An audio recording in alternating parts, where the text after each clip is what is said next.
Je voudrais maintenant prier. Père céleste, au nom puissant du Seigneur Jésus-Christ, je te remercie pour ta grâce. Je te remercie car nous sommes nés de ta volonté et c'est toi qui nous as donné la vie et le souffle et que nous sommes là par ta grâce et nous te demandons Seigneur que tu nous protèges, que tu protèges chaque personne qui écoute ou regarde ce culte en ligne. Nous te prions pour nos frères et sœurs qui ne sont peut-être pas là. Nous te prions que le Seigneur les couvre. Nous te prions notamment pour ceux qui ont été attaqués dans leur santé par le diable. Nous te prions pour nos frères et sœurs qui sont tombés malades à cause de ce virus.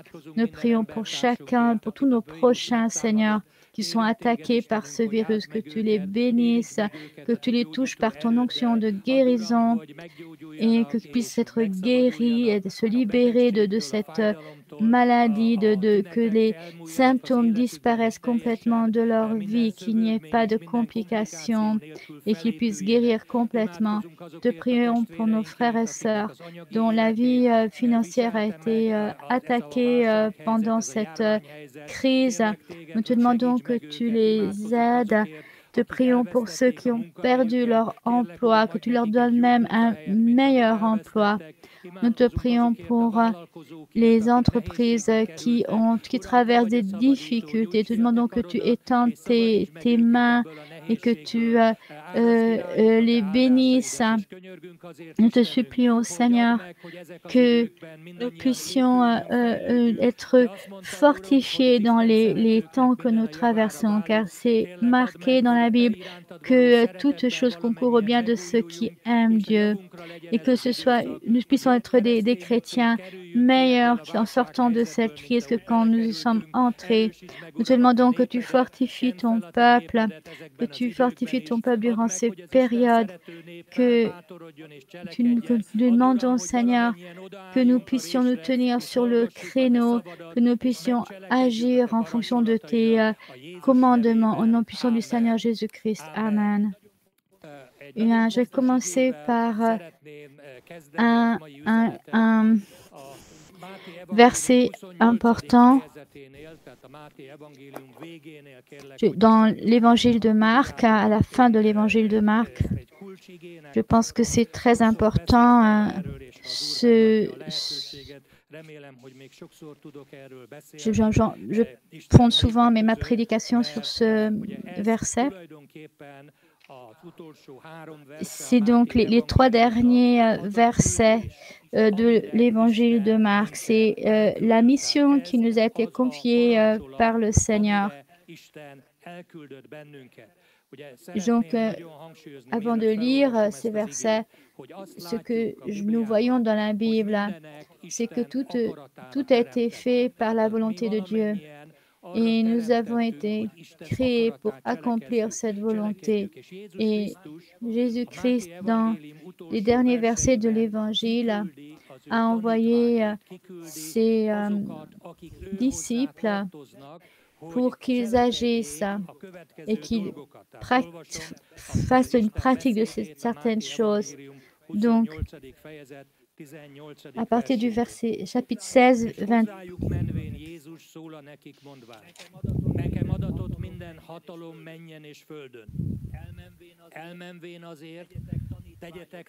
Puis il leur dit, allez dans le monde entier et prêchez la bonne nouvelle à toute la création. Celui qui croira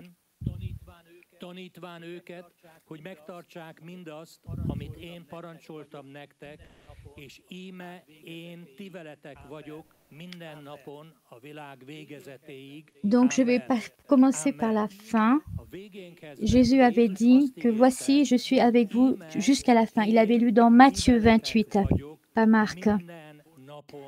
Et verset 19. Allez, faites de toutes les nations des disciples, baptisez-les au nom du Père, du Fils et du Saint-Esprit, et enseignez-leur à garder tout ce que je vous ai prescrit jusqu'à ce que je suis avec vous tous les jours jusqu'à la fin du monde.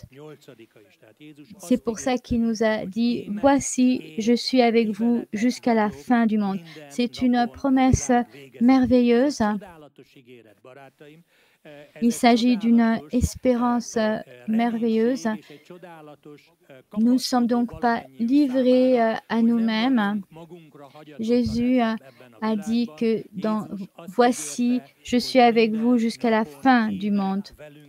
Nous voyons que ce n'est pas encore la fin de ce monde. Il y a de grands changements. Et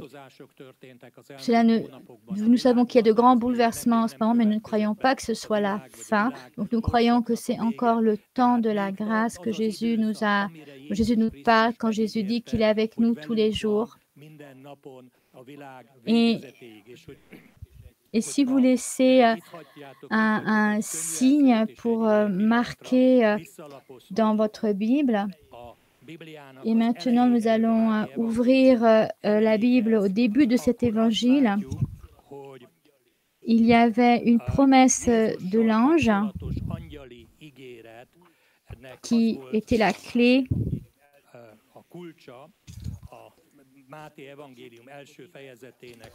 Matthieu 1, 23. Donc c'est la promesse que l'ange avait dit à Joseph. Et l'ange annonce à Joseph, voici que la Vierge sera enceinte, elle enfantera un fils. On lui donnera le nom Emmanuel, ce qui se traduit Dieu est avec nous. Amen. Donc, c'est la bonne nouvelle qui est signifiée par la venue de Jésus. Dieu veut venir avec nous. Et donc, si nous revenons à la fin de Matthieu 28, et donc c'était juste je vais vous montrer que Matthieu commence par cette promesse et finit par une autre promesse. Donc, au début, l'ange avait dit à Joseph, le Fils de Dieu va être né, ce qui est le mot Emmanuel, ce qui veut dire, quand on traduit la signification de ce nom, Dieu est avec nous. Et pour finir, Jésus dit, voici, je suis avec vous. La question, c'est de savoir qui est ce vous. Certains comprennent que cela s'applique à l'ensemble de l'humanité, qu'en tout temps, de toute façon, Dieu est avec nous et va nous aider. Et qu'il y a des personnes qui prient à Dieu pour que Dieu les aide, que ce soit par exemple au moment des examens à l'université. Alors des personnes qui ne prieraient jamais, quand il y a un examen difficile, vont commencer à prier. Ou vont donner un peu d'argent dans les églises à l'offrande et qui disent « Oh Seigneur, aide-moi, aide-moi ». Mais ce que je veux que tu nous comprennes, c'est que ce « avec vous », cela ne s'applique pas à tout le monde. Nous avons lu dans ces 3 versets, et c'est très clair, que cette promesse, que voici, je suis avec vous jusqu'à la fin du monde, les personnes à qui s'adresse cette promesse sont ceux qui accomplissent ce dont Jésus a parlé auparavant. Car cette promesse est liée par un « et donc il faut regarder le commandement précédent. Et ce commandement est merveilleux, car il y a une révélation quand Jésus dit « Tout pouvoir, toute puissance m'est donnée sur la terre et sur le ciel ». Donc, il montre de façon très claire qu'il parle d'une situation, d'un statut de pouvoir. Et à partir de cela, il donne une instruction à ceux qui veulent que Jésus soit avec eux jusqu'à la fin du monde. Donc, c'est très important de savoir qui est ce avec vous. Cela veut dire donc de faire une expérience réelle de la présence de Jésus. Donc, la parole nous dit que Jésus sera jusqu'à la fin du monde avec ces personnes qui allez faites de toutes les nations des disciples. Donc, ces personnes vont faire des disciples. Et c'est notre mission la plus importante sur cette terre. Nous pouvons voir pour le monde extérieur qui nous entoure, les personnes qui ne sont pas chrétiennes ou qui appartiennent à d'autres religions.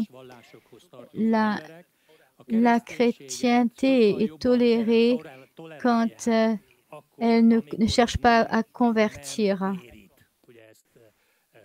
Souvent, on nous a accusé, notre Église, de dire que nous sommes des personnes qui cherchent à convertir les autres.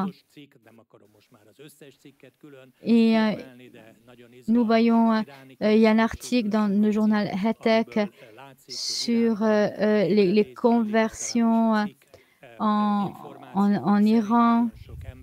Il y a donc beaucoup de personnes qui se convertissent dans des communautés pentecôtistes, et c'est surtout qu'il y a cette persécution contre elles, car dans les pays musulmans, on peut laisser une personne être tranquillement chrétienne si elle n'annonce pas l'Évangile. Et dans ces pays-là, si un musulman devient chrétien, c'est de l'apostasie et peut être puni de mort. C'est ce qu'on peut voir également dans la Chine communiste. Tant que vous ne cherchez pas à convertir les autres, il n'y aura pas de conflit. Le conflit commence à venir quand vous essayez de convertir quelqu'un. Mais le fait d'annoncer la parole de Dieu et le fait de leur parler d'une alternative, c'est un commandement qui vient de Jésus-Christ, qui est donné par Jésus-Christ à l'Église. Il n'a pas dit que vous devez vous multiplier, avoir beaucoup d'enfants. Non, bien sûr, c'est une très bonne chose, mais c'est dans la Genèse. Mais ce n'est pas la méthode pour remplir l'Église. Mais ce n'est pas par l'augmentation démographique que l'Église va augmenter, mais c'est quand nous allons et que nous faisons dans chaque nation des disciples. Et ce n'est pas marqué dans la Bible que c'est Joseph Noy ou Geza Todt qui sont des évangélistes dans notre Église ou Thomas Payot doivent faire des disciples dans toutes les nations, mais chaque personne, chaque croyant qui est le disciple de Jésus-Christ. Et que si tu veux que Jésus soit avec toi, car Geza, Thomas, Yogi pratiquent ces choses et le Seigneur est avec eux, mais le Seigneur voudrait être avec toi et agir dans ta vie. Et donc, la condition, c'est que tu annonces l'Évangile. J'ai eu des retours sur Facebook quand il y a eu l'annonce des cultes en ligne. Une personne a dit « Ah, mais c'est très difficile car il y a des frères et sœurs qui n'ont pas l'Internet. » Si c'est vrai, alors je te demande, toi, tu les aides. Ça ne sert à rien de nous envoyer un message à ce sujet en disant, c'est toi qui peux aider cette personne si tu la connais. Si toi, tu connais une personne qui appartient à notre Église, mais n'a pas la possibilité de se joindre à l'Internet, alors nous avons une mission. On va les visiter et appeler. Et tu peux aussi, par exemple, enregistrer des enseignements et lui donner à cette personne. Si cette personne n'a pas de magnétophone, vous pouvez lui en offrir. Ce n'est pas une somme importante. Si ça ne fonctionne pas, alors vous pouvez aussi noter, prendre des notes et lui envoyer. Essayez de nourrir les personnes qui ont besoin de nourriture. Si tu sais aussi qu'un frère ou une sœur a faim car il a perdu son travail, il n'a plus d'argent pour pouvoir acheter de la nourriture, alors sur la Bible, la page de la Bible, tu dois l'aider, tu dois le soutenir. Tu dois lui acheter de la nourriture pour qu'il ne meure pas.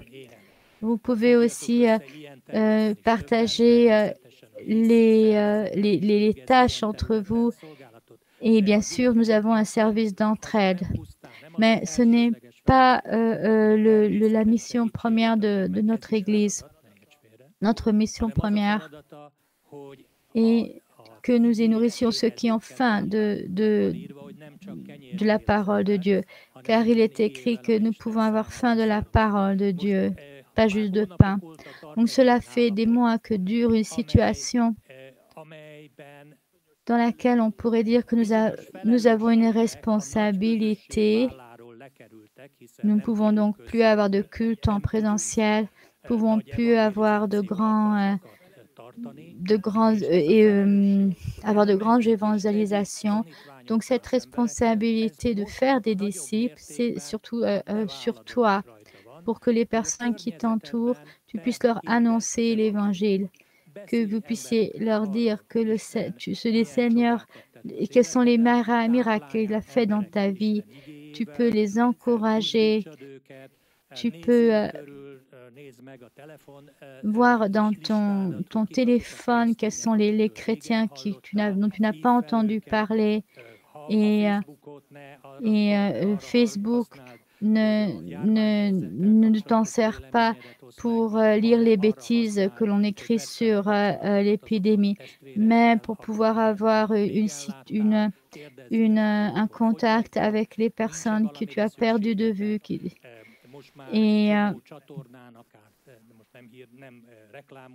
Nous avons le Skype, Messenger, on peut parler donc de façon même gratuitement.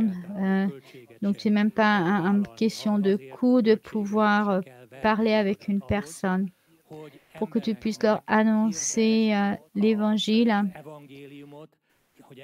et que tu puisses les aider à devenir des disciples. Et il y a des personnes qui ont dit en commentaire dans notre page Facebook, « Ah, mais si nous ne faisons rien, ces personnes vont se perdre dans le monde. » Non, car c'est à nous de prendre contact avec elles. C'est à nous de sentir la responsabilité. La Bible nous enseigne que nous devons être responsables les uns des autres. Nous voyons dans Proverbe qu'il y a un verset qui dit que si tu vois qu'une personne est proche de la mort, alors tu dois l'aider, c'est ta responsabilité. Et tu vois des personnes qui s'éloignent de leur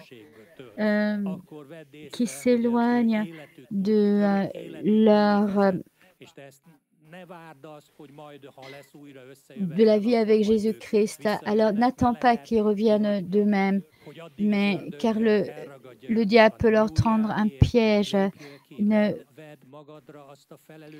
Ressens cette responsabilité de les contacter. Jésus ne dit pas que nous devons aller visiter des cultes. Il dit que nous devons aller et que nous devons faire des disciples. Je ne parle pas contre l'importance de visiter les cultes, mais je parle de l'importance du service au niveau individuel pour sauver des vies. Et nous voyons que sur le plan de la vie normale, on considère on a beaucoup de respect pour les personnes qui sont des sauveteurs, qui vont sauver des personnes physiquement. c'est une très bonne chose et que le Seigneur bénisse les sauveteurs. Et c'est très intéressant cet article avec le chef du service des ambulances de ce pays. Donc, mais la Bible dit que nous ne devons pas avoir peur de celui qui peut tuer le corps, mais de celui qui peut amener notre âme dans la perdition. Et cette possibilité, et cela dépend de toi personnellement. C'est ta responsabilité que ton voisin, que des personnes de ta famille puissent recevoir ce message de la part de Dieu. Nous avons donc une très grande responsabilité au niveau de chaque chrétien.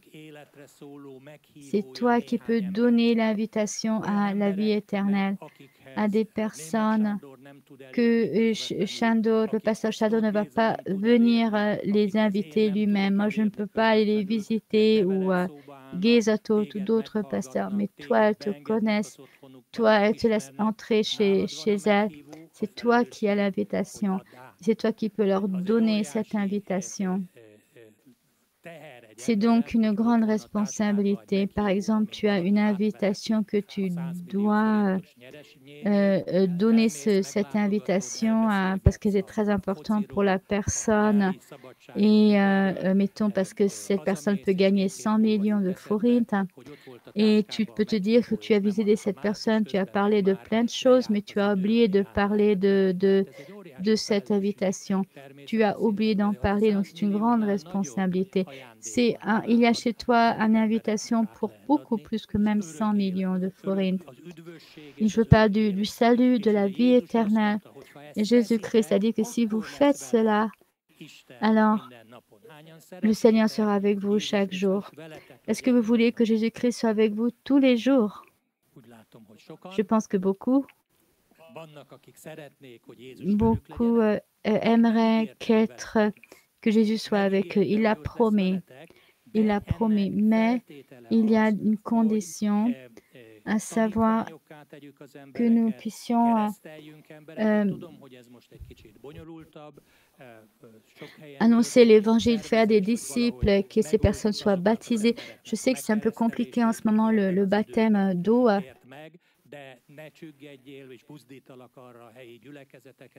Je vous encourage et notamment que vous puissiez rechercher une solution au niveau local. Et je me souviens quand nous étions à Buda-Hirsch, au début de cette église, même moi, j'ai été baptisée dans une baignoire. Et donc, c'est possible de nouveau, s'il faut, de revenir à cette situation où on doit baptiser les personnes dans les baignoires.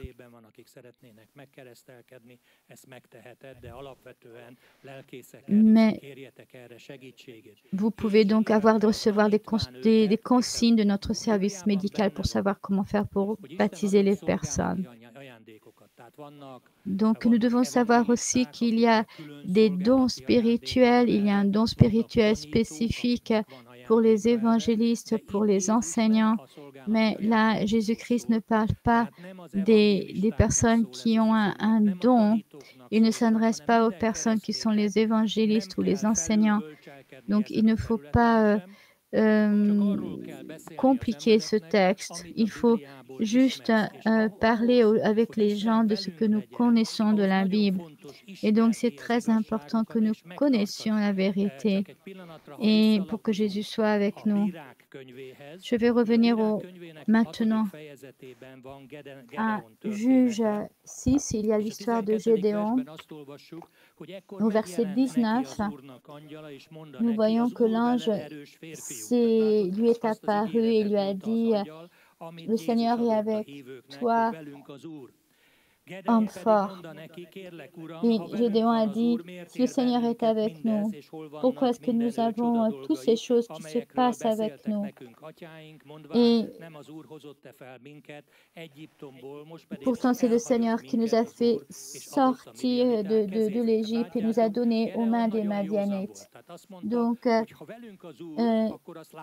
Gédéon a été très sincère et perspicace. Il a dit, si Dieu est avec nous, alors ça devrait se voir. On devrait le faire. Il doit y avoir quelque chose qui se passe. Mais nous voyons, dans le Juge 6, nous avons la réponse. Et on voit pourquoi est-ce qu'ils ont été livrés aux Médians. Les Israélites avaient fait ce qui était mal aux yeux de l'Éternel. Et l'Éternel les livra entre les mains de Madian. Donc, Juge 6a.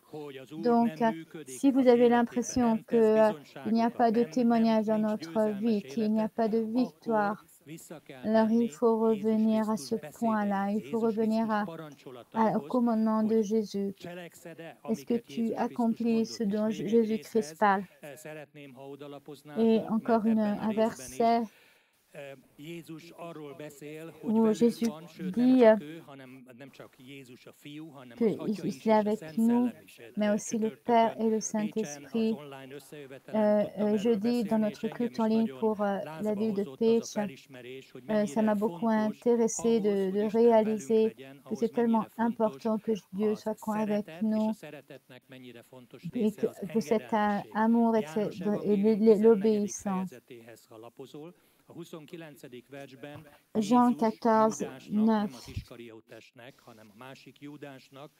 Et Jésus parle avec Judas, pas Judas Iscariote, un autre Jean.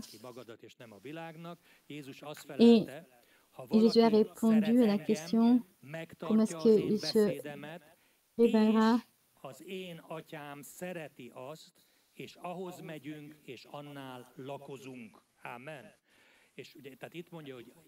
Seigneur, comment se fait-il que tu dois te manifester à nous et non au monde? Jean 14, 23, Jésus lui répondit, si quelqu'un m'aime, il gardera ma parole et mon Père l'aimera. Nous viendrons vers lui et nous ferons notre demeure chez lui. Celui qui ne m'aime pas ne garde pas mes paroles et la parole que vous entendez n'est pas de moi, mais du Père qui m'a envoyé. Et si je ne vais pas poursuivre la lecture, mais dans cet ensemble de cette histoire, nous pouvons voir que Jésus a déjà promis le Saint-Esprit et a dit que le Saint-Esprit va venir vers vous. Au verset 14 de Jean 14, si vous demandez quelque chose en mon nom, je le ferai. Verset 15, si vous m'aimez, vous garderez mes commandements. Et moi, je prierai le Père et il vous donnera un autre consolateur qui soit éternellement avec vous. Donc ici, là, nous voyons qu'il y a les trois personnes de la Trinité, le Père, le Saint-Esprit et Jésus. Et pour les trois, il y a la promesse qu'ils seront avec nous éternellement. Le Père, le Fils et le Saint-Esprit. Et la condition, c'est si vous m'aimez et vous garderez mes commandements. Donc, gardez les commandements et aimez. Je sais qu'au sein du mouvement charismatique, on parle beaucoup du mouvement de la hyper-grâce et de dire de aimer Jésus-Christ avec plein de petits cœurs. Mais aimer Dieu, aimer Jésus-Christ, cela veut dire de garder les commandements. Jean 14,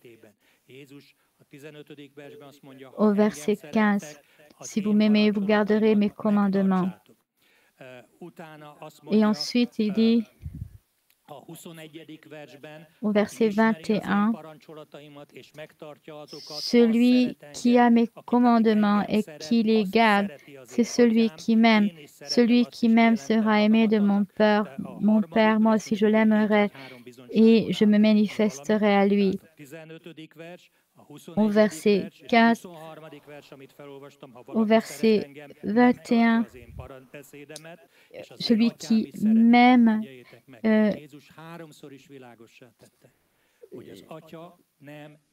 le Père l'aimera. Et là, Jésus-Christ explique bien que le Père aime celui qui aime le Fils, et celui qui aime le Fils est celui qui observe ses commandements. Donc, même si quelqu'un va prier en disant que s'il fait quelque chose d'illégal, personne ne s'en rend compte. Et si par exemple, si quelqu'un n'a pas de a se procurer un diplôme par la fraude et prie pour que on ne s'en rende pas compte, ça, le Seigneur ne va pas l'aider. Le Seigneur aime et est avec ceux qui agissent dans la vie de ceux et donne des témoignages et des signes et des miracles qui aiment le Fils et observe ces commandements. C'est répété 3 fois dans ce chapitre. Il ne dit pas Jésus que ceux qui acceptent mes conseils, mais il dit ceux qui observent mes commandements. Vous savez, quand dans les années, la fin des années 60, avec le mouvement hippie, vous aviez cette conception de Jésus comme le mouvement hippie l'imaginait, et avec une tunique de fleurs et en train de rêver dans les champs. Ce n'est pas ce que la Bible nous montre de Jésus. Mais Jésus est celui qui avait dit « fais ceci » et ne fais pas cela. Il a dit « fais des disciples et baptise-les ». Et il dit aussi de leur donner un exemple. Et il avait dit aussi sur les scribes, vous pouvez écouter ce qu'ils vous disent, mais ne devez pas faire ce qu'ils font, car ils ne font pas ce qu'ils disent. Donc, il est toujours très clair, Jésus-Christ. La plus grande partie des gens en Hongrie n'ont pas été des soldats. Si vous avez été soldat, vous savez qu'un commandement est un commandement. Un commandement n'est pas un conseil. Et nous devons savoir si nous aimons Jésus-Christ. Ce n'est pas parce qu'on met des petits cœurs sur notre page Facebook et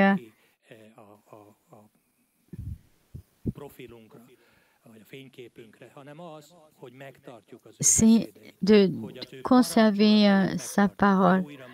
Et donc, comme c'est à Jean 14, 15, 23 et 21, celui qui m'aime applique mes commandements. Et aussi celui qui connaît mes commandements.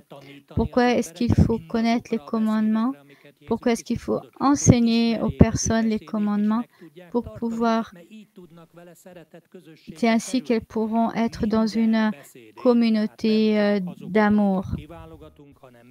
C'est-à-dire que toutes les paroles de la Bible doivent être connues et il faut expliquer que ce sont des commandements. Et Jésus-Christ avait parlé de ceux qui agissent, qui appliquent les commandements du Père. Et nous voyons également qu'il a reçu un nom au-dessus de tout nom, car il a été lui-même obéissant. Et nous aussi, nous pouvons marcher dans l'amour du Seigneur et il y aura des témoignages si nous observons ces commandements. Donc, à la fin de l'évangile de Marc, donc Jésus a donné un commandement aux disciples. Le Seigneur travaillait avec eux et avait renforcé leurs paroles par des signes. Donc, au dernier verset de l'évangile de Marc. Le Seigneur travaillait avec ceux et confirmait la parole par des signes qui l'accompagnaient. Donc, nous voyons qu'il est avec nous. C'est comme la même chose que nous avons lu dans Matthieu. Et le Père les aime car ils aiment Jésus et le Saint-Esprit est avec nous jusqu'au bout. Ensuite, dans Romains 8, 2 versets,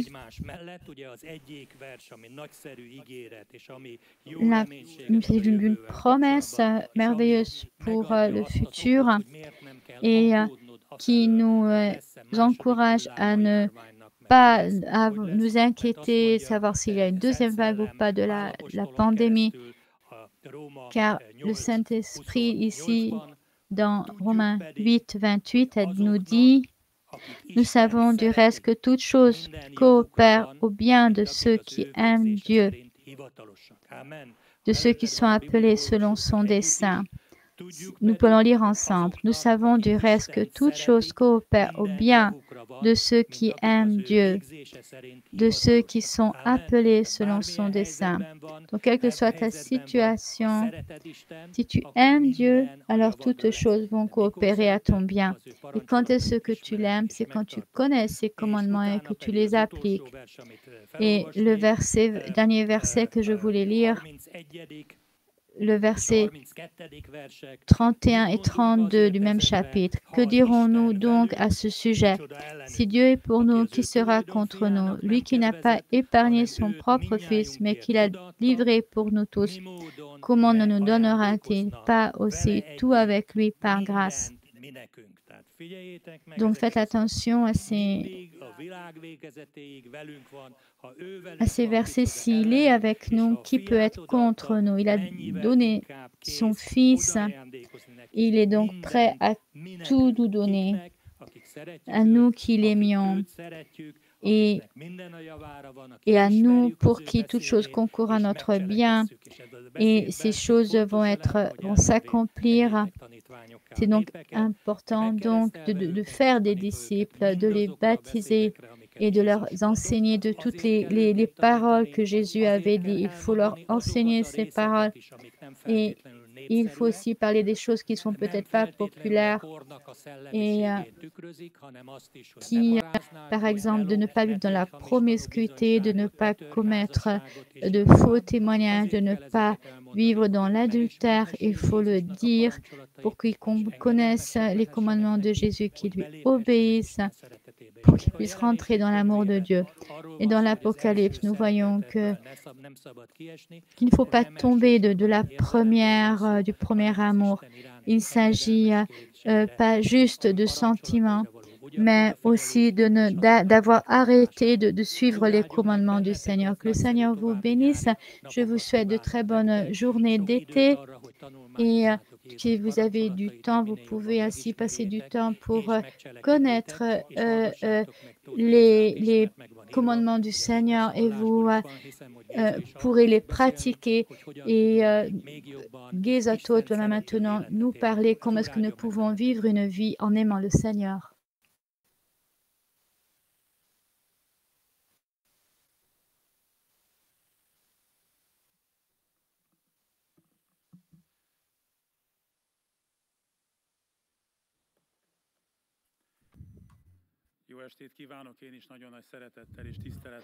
Bonsoir, moi aussi je vous salue avec beaucoup d'affection au nom de Jésus-Christ.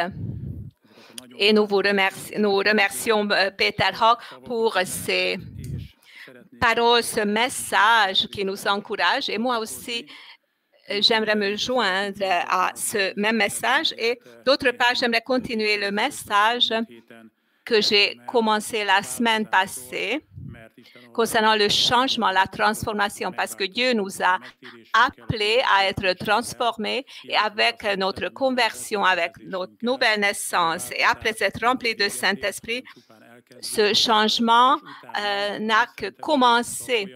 Et ensuite, le processus de la sanctification ou bien être fortifié dans notre foi ou être enraciné dans l'amour. Alors, à travers ces processus, ce changement doit faire partie de nos jours quotidiens.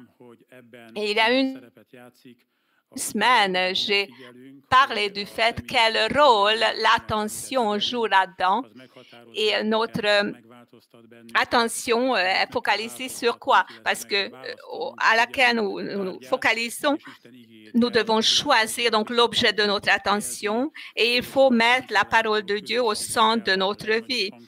Et on doit mettre accent, il faut le mettre avec la communion, sur la communion avec le Saint-Esprit. Et ainsi, l'œuvre de Dieu peut s'épanouir en nous et l'œuvre qui a été commencée en nous puisse être terminée. J'aimerais vous dire un autre passage maintenant. J'ai parlé du fait quel rôle définitif joue le fait que sur lequel nous nous focalisons. Mais maintenant, j'aimerais continuer avec le fait quel est le rôle comme on nous regarde, on nous contemple. Et j'aimerais me joindre au message de Peter. Concernant les chrétiens, le monde attend que les chrétiens ne veuillent pas changer le monde et convertir les gens parce que le message de l'Évangile crée de la tension dans les gens.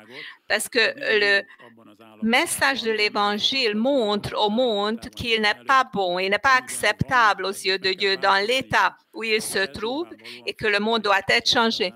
Et ça crée des tensions dans les gens. Parce que, par exemple, quand nous rappelons les gens au fait qu'ils sont des pécheurs, alors ils se trouvent dans une contradiction à cause de l'image qu'ils se sont fait d'eux-mêmes, parce que chacun essaie de montrer, de faire une image positive ce concernant. Il y a une psychologie pour ça. Comment est-ce que les gens peuvent minimiser leur péché?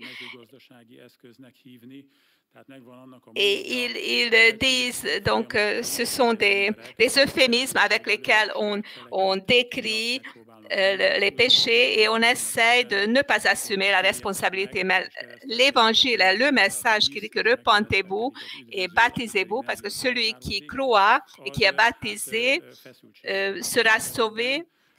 Et celui qui ne croit pas périra. Mais nous savons que Dieu appelle les gens et que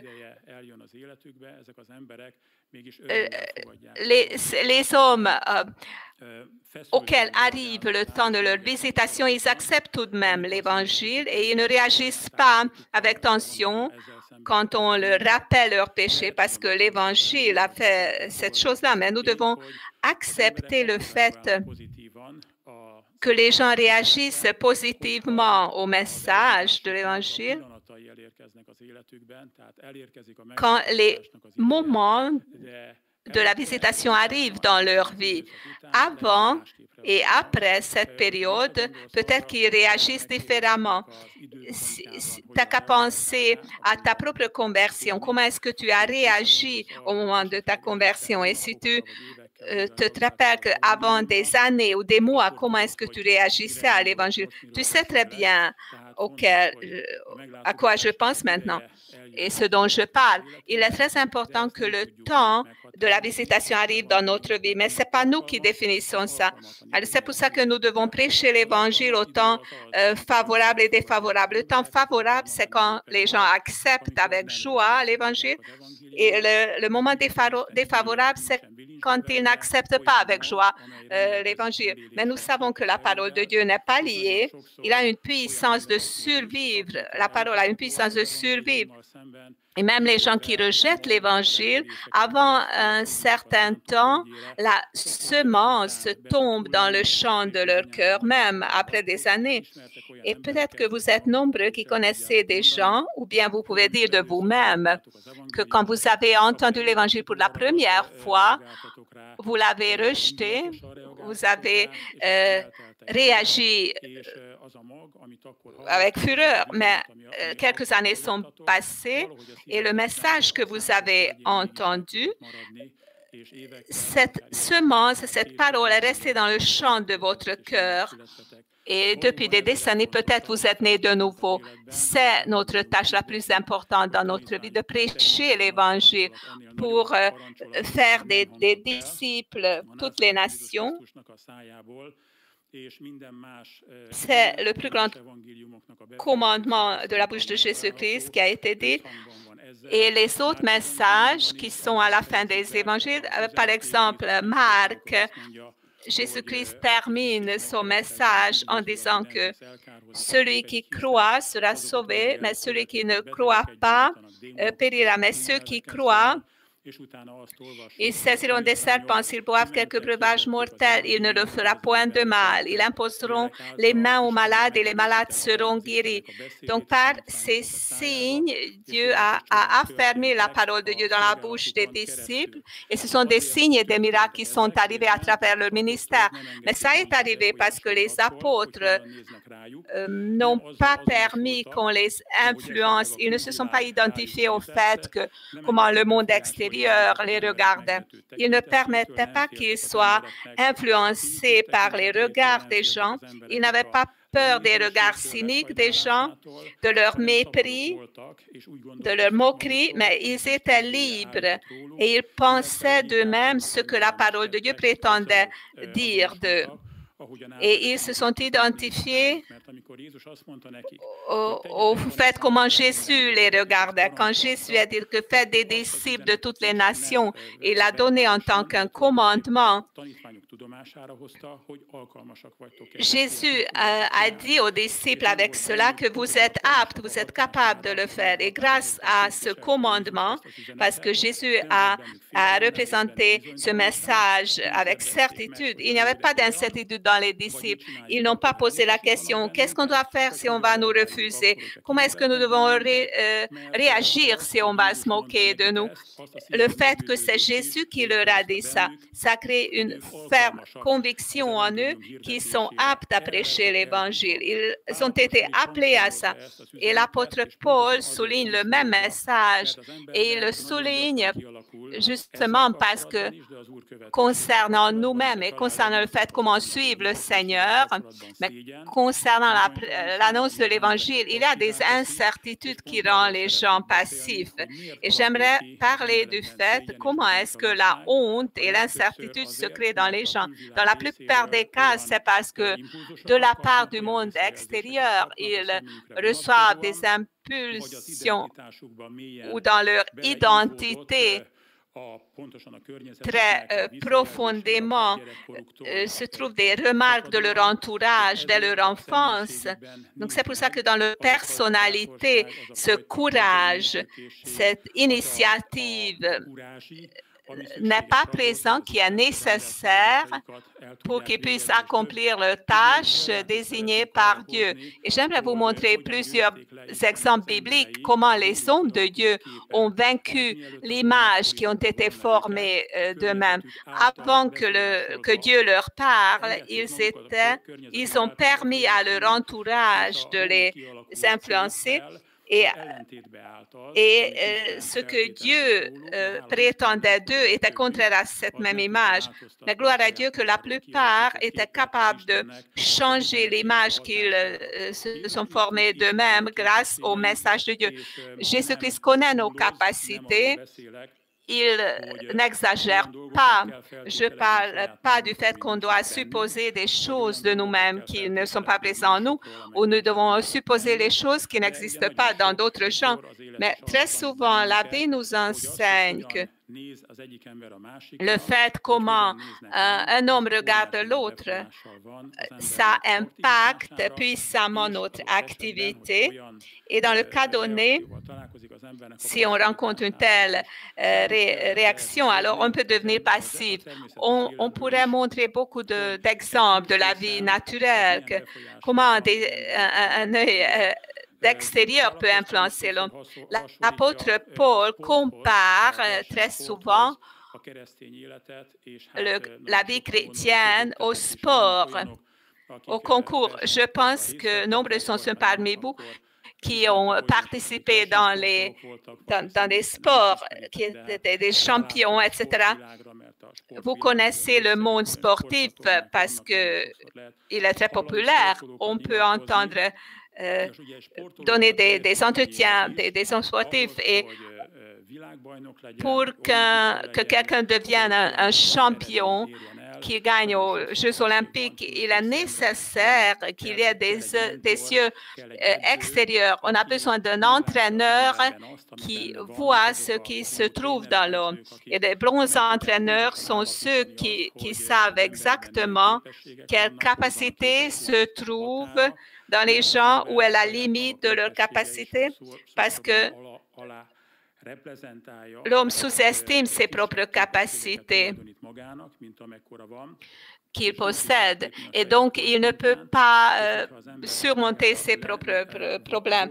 Si on n'était que lui-même tout seul, alors il ne pourrait pas aller de l'avant, il ne pourrait pas briser certaines murailles. Mais gloire à Dieu, que Dieu fait en sorte que dans notre entourage, il y a des hommes qui connaissent les capacités intérieures des hommes, mais ils savent très bien où sont leurs limites. Et si un homme pensait qu'il est déjà à ses limites, alors un homme de l'extérieur, il peut dire que non, tu n'as pas encore atteint tes limites, tu dois persévérer, continue. Alors, chaque homme sportif, chaque champion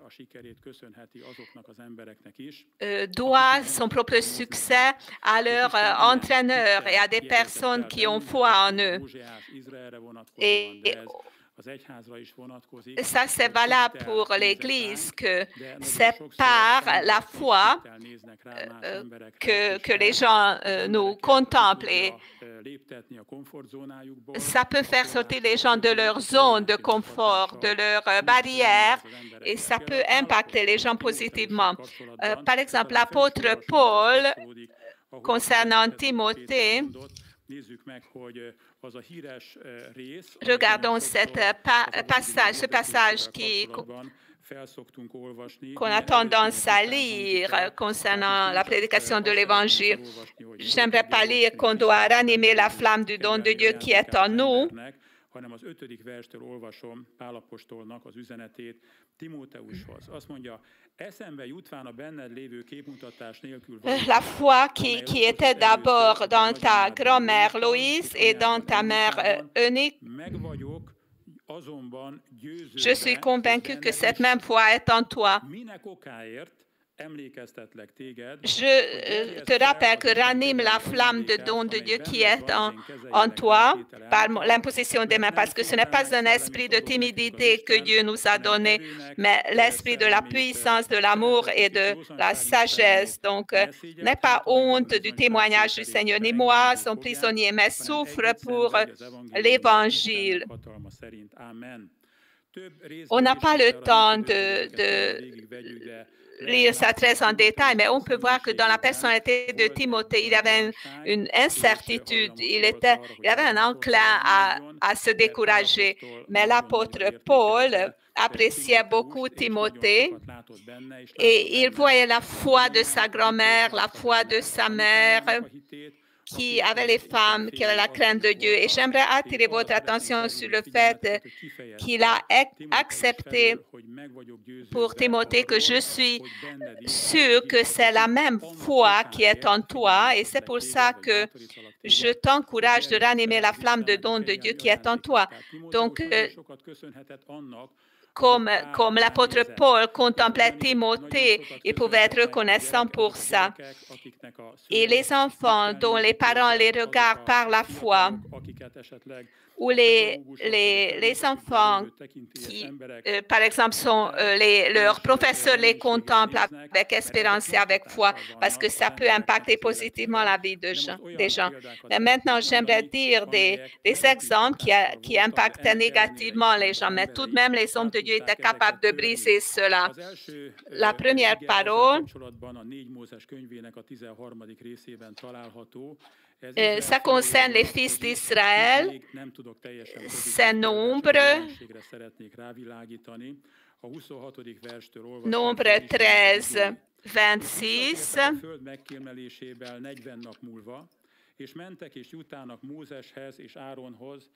À leur arrivée, ils se rendirent auprès de Moïse et d'Aaron et de toute l'assemblée des enfants d'Israël à Kadès, dans le désert de Paran. Ils leur firent un rapport ainsi qu'à toute l'assemblée et ils leur montrèrent les fruits du pays.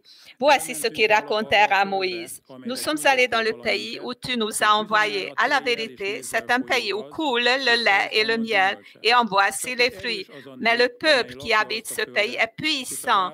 Les villes sont fortifiées, très grandes. Nous y avons vu des enfants d'Anak.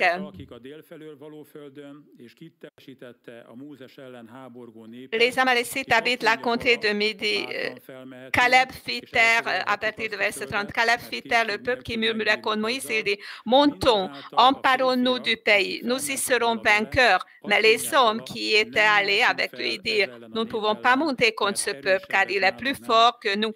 Et ils décrièrent devant les enfants d'Israël le pays qu'ils avaient exploré. Ils dirent, le pays que nous avons parcouru pour l'explorer est un pays qui dévore ses habitants. Tous ceux que nous y avons vus sont des hommes d'une haute taille et nous y avons vu les géants, enfants d'Anak, de la race des géants. Nous étions à nos yeux et aux leurs comme des sauterelles. Amen. Donc, cette histoire est un événement très tragique de l'histoire des fils d'Israël. Il y a beaucoup de psaumes qui en parlent, qui étaient à la porte de la terre promise. Pendant longtemps, ils marchaient déjà dans le désert après la sortie de l'Égypte. Et quand ils étaient à la porte de la terre promise, ils n'étaient pas capables d'y entrer. Ils ont envoyé 12 espions, comme Jésus a envoyé les 12 apôtres, mais les apôtres ont bien passé l'examen, mais des 12 espions, il y avait seulement 2 espions qui étaient bons. Et quand ils ont exploré la terre de Canaan, ils étaient très positifs. Ils disaient que c'est un pays où coule le lait et le miel et que les fruits en sont merveilleux. Ils ont commencé par le message positif. Mais ensuite, ils ont attiré l'attention sur le fait qu'il y a un grand problème, c'est qu'il y a des enfants d'Anak sur cette terre et que nous ne pouvons pas vaincre ces Anak. Nous ne pouvons pas les vaincre, nous ne pouvons pas obtenir du succès. Et aux yeux des Anak, nous étions comme des sauterelles. Et même à nos propres yeux, nous étions comme des sauterelles. Donc la clé dans ce verset, c'est que comment ils pensaient d'eux-mêmes, quelles étaient leurs pensées. D'abord, ils ont dit que nous étions à nos yeux et aux leurs comme des sauterelles. Donc, les fils d'Israël ont commis l'erreur, c'est qu'ils ne réfléchissaient pas, ils ne contemplaient pas à la base de la parole de Dieu, mais ils les contemplaient eux-mêmes comme leur entourage les a reflétés. Et c'est Josué et Caleb qui regardaient avec foi les fils d'Israël eux-mêmes parce qu'ils savaient très bien que c'est un moment historique que Dieu les a fait sortir d'Égypte et que l'événement qui arrive maintenant, qu'ils vont conquérir la terre promise, la terre de Canaan, c'est une chose désignée par Dieu. Ce n'est pas à cause des fils d'Israël que Dieu le fait, mais parce qu'il a décidé de prendre en possession cette terre et qu'il va les donner aux fils d'Israël, la donner aux fils d'Israël. Il pensait que l'Eretz, Israël a été choisi par Dieu et Josué et Caleb savaient ça clairement. Ils ont dit que le Seigneur est avec nous et sans aucun doute, nous pouvons vaincre les enfants d'Anak et que nous pouvons prendre en possession cette terre. Au niveau naturel, c'est vrai que nous n'avons aucune possibilité, que nous n'avons pas d'expérience militaire. Nous étions des esclaves en Égypte, nous étions oppressés, nous avons été battus, mais Dieu est avec nous et si Dieu le veut, il peut nous amener sur cette terre. Donc, c'est à travers les Anak qui les contemplaient eux-mêmes, et c'est ce qui les a empêchés de prendre l'initiative, d'être actifs, d'être courageux. C'est pour ça que l'apôtre Paul dit que si j'aimerais plaire à Dieu, je ne serai pas le serviteur de Dieu. Très souvent, les gens, dans le cas des témoignages et de l'évangélisation, le point de départ pour eux, c'est de projeter que quand ils vont commencer à rendre témoignage à Jésus, ils voient devant leurs yeux comment l'autre va réagir, l'autre personne va se moquer. Si on contemple cela, alors on ne va jamais ouvrir la bouche. Et vous voyez comme les enfants d'Israël devaient payer un prix très cher parce qu'ils ne sont pas allés sur la terre promise. Ils étaient obligés de payer un prix très cher qu'ils ne les regardaient pas à travers la parole de Dieu, mais ils les regardaient à travers les yeux des enfants d'Anak. On ne pouvait pas attendre que les Anak les regardent différemment parce que très souvent, comme on se regarde lui-même, il le projette sur son entourage et très souvent, son entourage réagit de la même manière comme on réagit à lui-même. C'est pour ça que les psychologues, les experts disent que si l'homme a plein d'incertitudes, le complexe d'infériorité, on le transmet de nous-mêmes. C'est pour ça que ça lance un processus. Et à cause de ça, on va plus se sentir apte à accomplir une tâche. C'est pour ça que l'apôtre Paul a dit à Timothée que ranime la flamme du don de Dieu qui est en toi, parce que ce n'est pas un esprit de timidité que Dieu t'a donné. Comment est-ce que Timothée était capable de vaincre la peur? Comment est-ce qu'il était capable de vaincre la honte ou le peur qu'il sera rejeté quand il évangélise? Il s'est identifié à l'image que l'apôtre Paul a transmise pour lui. Il s'est identifié à l'image que la parole de Dieu dit de lui. L'apôtre Paul dit que notre capacité vient du Seigneur et Dieu nous a rendus dignes dans l'héritage des saints, au partage dans l'héritage des saints. Donc, ne crois pas en toi-même, mais crois dans le fait que Jésus-Christ de Nazareth vit en toi. Très souvent, nous confessons notre foi dans le fait que Jésus-Christ est dans les cieux et il a été élevé au-dessus des dominations et les autorités et toutes les puissances spirituelles lui sont ont été soumises. Et il a reçu un nom auquel fléchissent tous les genoux dans les cieux, sur la terre et sous la terre. Et nous prions Dieu et nous voyons Dieu devant nos yeux. Gloire à Dieu, que je viens de vous dire dans l'Épître aux Corinthiens que c'est la volonté de Dieu que le Saint-Esprit projette devant nous Christ glorieux. Et en voyant cette image, nous puissions être changés. Donc, dans les cieux, Jésus-Christ de Nazareth, le Fils de Dieu, se trouve dans un état glorieux et c'est ainsi que nous pouvons puiser de la force. C'est que notre Seigneur est le Seigneur de l'univers. Ce n'est pas le Jésus historique qui est avec nous. Pas un Jésus qui est transmis par les églises historiques. Ce n'est pas un bébé, pas le Seigneur crucifié, mais le Seigneur de la gloire. Tu dois rendre ça conscient, toi, que tu dois aller contre l'ennemi comme David est allé contre Goliath. Et David est un exemple positif. Comment David était capable de vaincre l'image de son entourage fait de lui. David était dans une situation désavantageuse. Le Seigneur a parlé à Samuel et il lui a dit d'aller dans la maison d'Isaïe parce que c'est d'ici que j'ai choisi un roi parce que j'ai méprisé le roi Saül. Et le prophète Samuel était allé chez Isaïe. Isaïe a appelé tous ses fils et le premier fils c'était Eliab. Et quand Samuel regardait, il a vu sa nature, sa taille, ses charismes, ces choses extérieures. Et alors, il a dit que c'est loin du Seigneur. Alors, le Seigneur lui a dit que ne regarde pas ce qui est devant ses yeux, mais Dieu regarde ce qui se trouve dans le cœur. Ensuite, il y avait Sama, le deuxième fils, et tous les fils. Mais le Seigneur a dit à Samuel qu'il n'est pas là. Alors Samuel pose la question à Isaïe, tous tes fils sont là? Et Isaïe dit que j'ai encore un fils qui garde les brebis.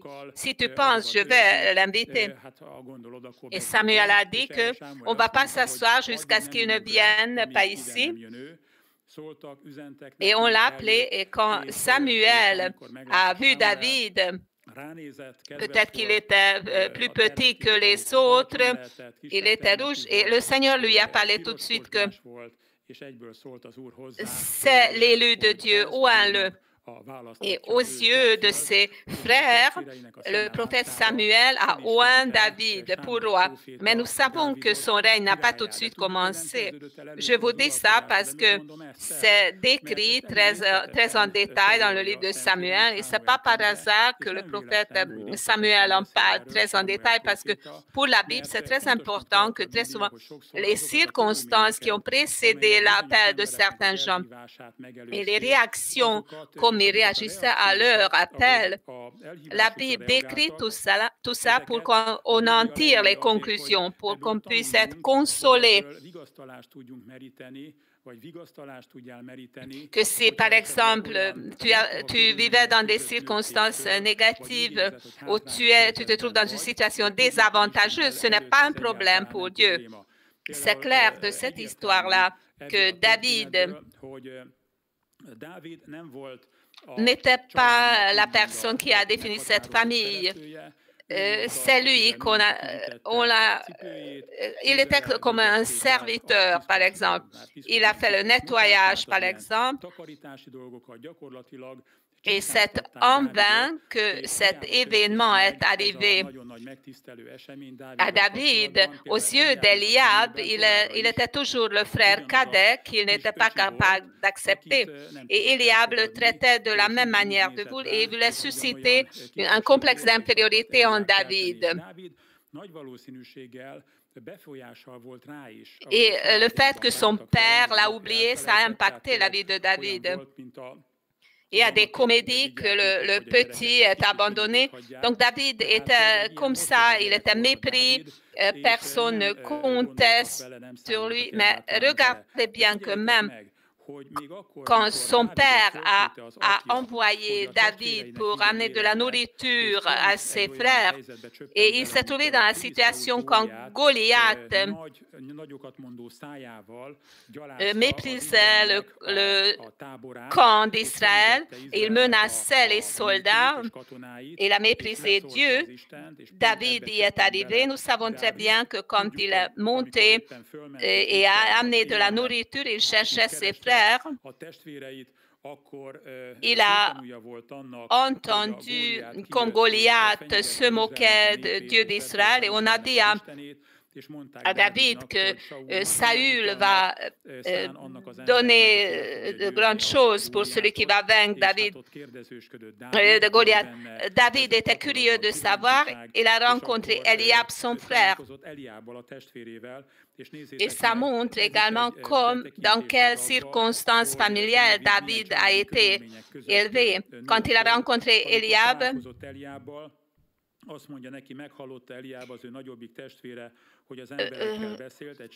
1 Samuel 17, 28, Eliab, son frère aîné, qu'il avait entendu parler à ses hommes, fut enflammé de colère contre David. Et il dit, pourquoi es-tu descendu et à qui as-tu laissé ce peu de brebis dans le désert?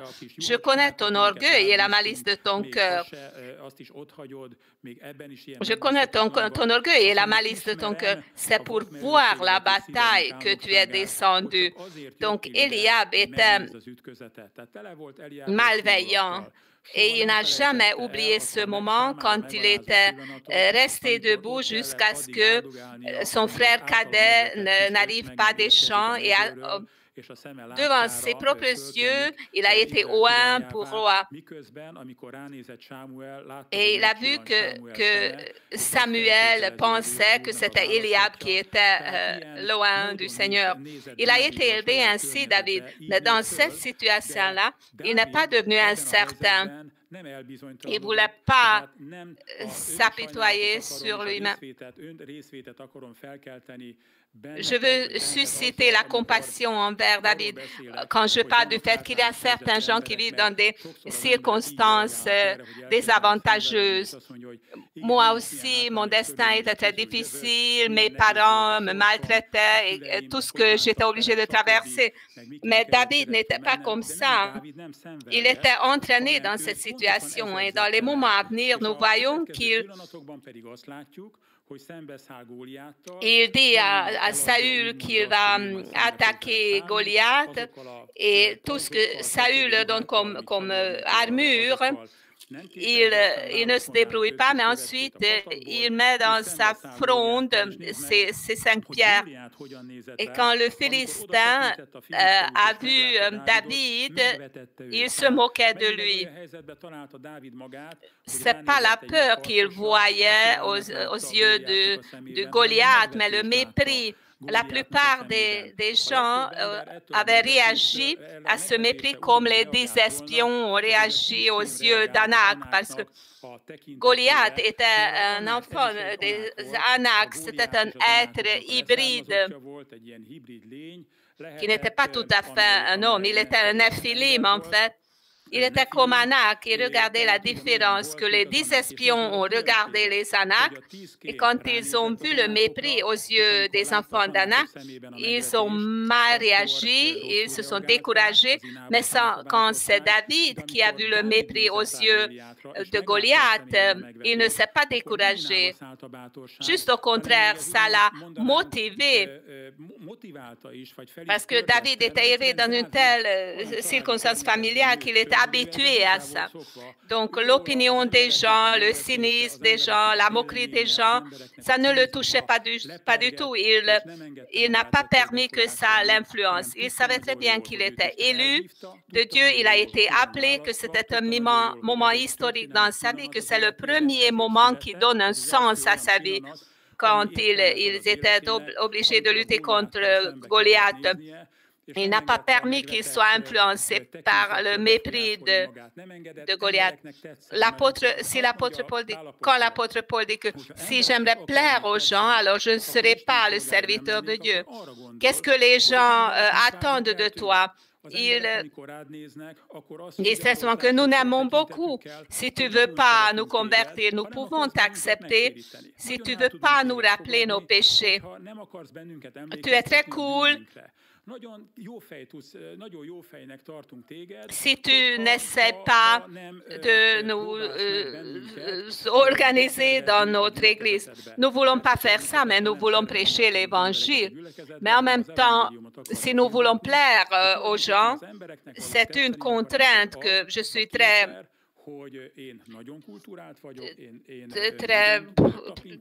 j'accepte, je respecte le libre arbitre des gens. Je ne veux rien imposer à personne. Mais David n'était pas comme ça. Il n'a pas permis que le contrôle, le mépris des gens, l'influence. Il a dit à Eliab, qu'ai-je donc fait? Ne puis-je pas parler ainsi? Et David s'est détourné d'Eliab. Donc, on doit se détourner des opinions, des réactions qui forment en toi des sentiments qui t'empêchent de faire la volonté de Dieu. Par exemple, de prêcher l'Évangile. Peter a parlé de l'histoire de Gédéon. J'aimerais vous lire une partie de Juges. Et l'ange est apparu à Gédéon et il a dit que l'Éternel est avec toi, vaillant héros, Juges 6, 12. Et Gédéon lui dit, ah mon Seigneur, si l'Éternel est avec nous, pourquoi toutes ces choses nous sont-elles arrivées? L'Éternel se tourna vers lui. Il dit, verset 15, « Va avec cette force que tu as et délivre Israël de la main de Madian.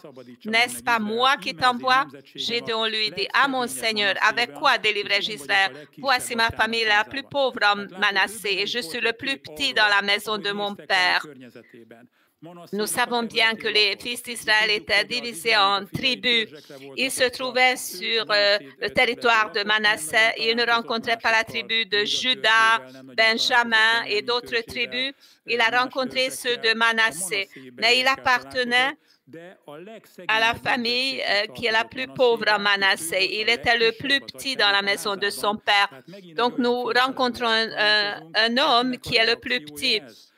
Sa réaction naturelle, celle de Gédéon, c'était qu'il réagissait comme il a expérimenté des autres jusqu'ici.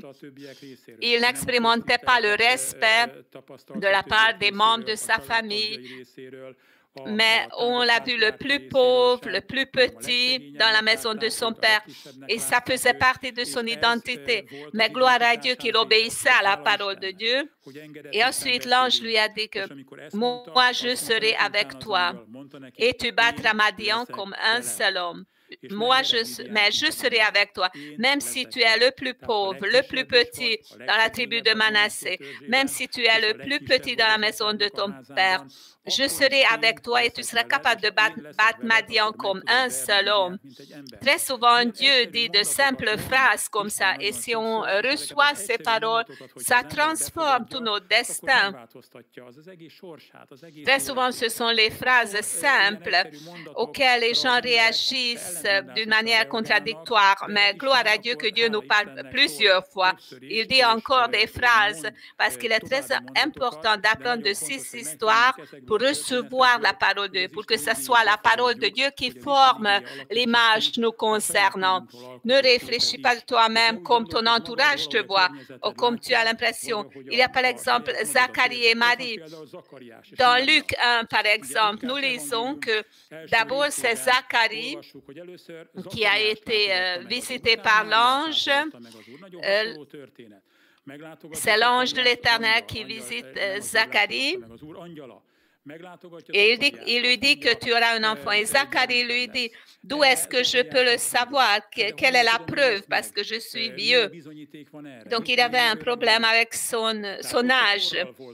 Il ne pouvait pas recevoir le message de Dieu parce qu'il était vieux. Il a dit que sa femme était vieille. Il a reçu un leader. Il ne pouvait pas encore prêcher l'Évangile, mais il était un homme éloquent. Et pour terminer, laissez-moi vous montrer encore un exemple. C'est Saül, qui était un roi choisi par Dieu. Et finalement, il a mal terminé. Le Seigneur a choisi David au lieu de Saül. Mais nous lisons concernant Saül que sa réaction, c'était: est-ce que je n'appartiens pas à la tribu de Benjamin, la plus petite des tribus d'Israël, et ma génération est la plus petite parmi les maisons de Benjamin?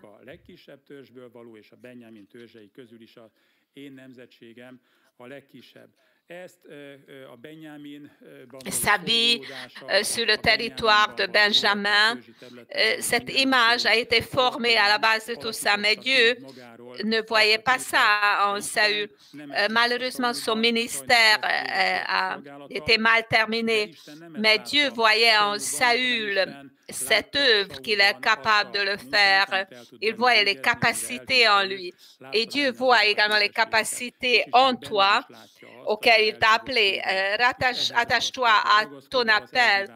L'apôtre Paul prie pour les Éphésiens que le Seigneur illumine leurs yeux, qu'il donne l'esprit de sagesse et l'esprit de révélation pour qu'ils puissent reconnaître l'espérance de leur appel parmi les saints auxquels le Seigneur les a appelés, parce que quand nous sommes nés de nouveau, nous avons reçu de nouvelles capacités, une nouvelle nature, et Dieu veut que ces capacités remontent à la surface pendant nos jours quotidiens, que nous soyons des bons économes de ces capacités. Le Seigneur est avec nous si nous utilisons ces capacités, dit Peter Hogg, si nous marchons dans la volonté de Dieu, si nous aimons aimons Jésus-Christ de Nazareth, si nous voulons faire des nations des disciples. Et ne permettons pas que l'influence de notre entourage ou la socialisation où nous avons été élevés, parce que la plupart des cas que je vous ai montrés sont en rapport avec la situation familiale, à la jeunesse, à l'enfance. C'était en rapport avec les limites que ces gens ont vécues. Ne permettons pas que ça nous influence, mais regardons ce que la parole de Dieu dit de nous. Si Dieu nous a appelés, il a commencé cette œuvre, il va également terminer, achever cette œuvre en nous. Sois comme Gédéon, regarde toi-même avec foi. Quand le Seigneur est avec toi, va avec cette force. Toi aussi, va avec la force que tu as reçue de Dieu parce que tu as été rempli de Saint-Esprit. Et Jésus dit que vous recevrez une puissance de Saint-Esprit survenant et vous serez mes témoins à Jérusalem, en Samarie et jusqu'aux extrémités de la terre. Reçois cette puissance. Va et prêche l'Évangile et le Seigneur sera avec toi. Et ne cherche pas des excuses. S'il y a des excuses, alors regarde ces exemples bibliques que ces héros de la foi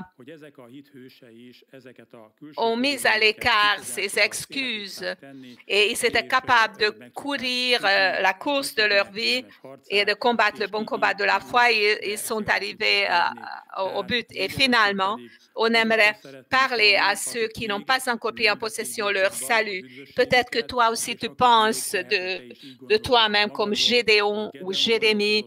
Tu cherches des excuses. Quand tu entends le message de la conversion, quand il s'agit du fait que tu dois venir à Jésus, tu penses que tu n'es pas digne, tu n'en es pas capable parce que tu es un pécheur. Et il y a tous tes péchés qui te reviennent à l'esprit, que tu es incompatible à Dieu, que Dieu t'a rejeté. Il ne veut pas s'occuper de toi. Il ne s'occupe pas de toi. Partiellement, c'est vrai que ces péchés sont mal, mais Dieu accepte le temps de l'ignorance et il te demande de te réconcilier avec lui. Viens à Jésus comme tu l'aimes. L'histoire de l'enfant, du fils perdu, dit plus clairement comment est-ce que Dieu traite les pécheurs. Quand le fils perdu est rentré, ses vêtements puaient, mais le père ne regardait pas de loin que d'abord lavez-le parce que je ne veux pas être en communion personnelle avec lui, mais il l'a embrassé et il a dit au serviteur que ôtez ce vêtement, donnez-lui des vêtements propres. Et ce fils est perdu, mais il est ressuscité. Toi aussi, tu es un enfant de Dieu qui était perdu. Tu es une brebis égarée, mais le bon berger t'attend maintenant que si tu t'es égaré du Seigneur pendant le temps de ce coronavirus, tu es tombé dans le péché et tu veux revenir au Seigneur. Ne permets pas au diable de te tromper en disant qu'il n'y a plus d'espérance, il n'y a plus d'avenir pour toi, que Dieu ne s'occupe plus de toi. Le temps de la grâce dure toujours. Dieu est prêt à pardonner à ceux qui s'humilient devant Dieu. Je te prie de ne pas continuer cette vie qui t'amène loin de Dieu. Ne tourne pas le dos à Dieu. C'est pas par hasard que tu écoutes ce culte en ligne. Ça veut dire que tu veux régler ta relation avec Dieu, que le temps est très court. Nous voyons les signes des temps. Ce n'est pas la peine de jouer avec la grâce et de mesurer jusqu'à quand on peut aller. C'est aujourd'hui, la Bible dit que aujourd'hui, si vous entendez sa parole, n'endurcissez pas votre cœur, mais recevez la parole de Dieu.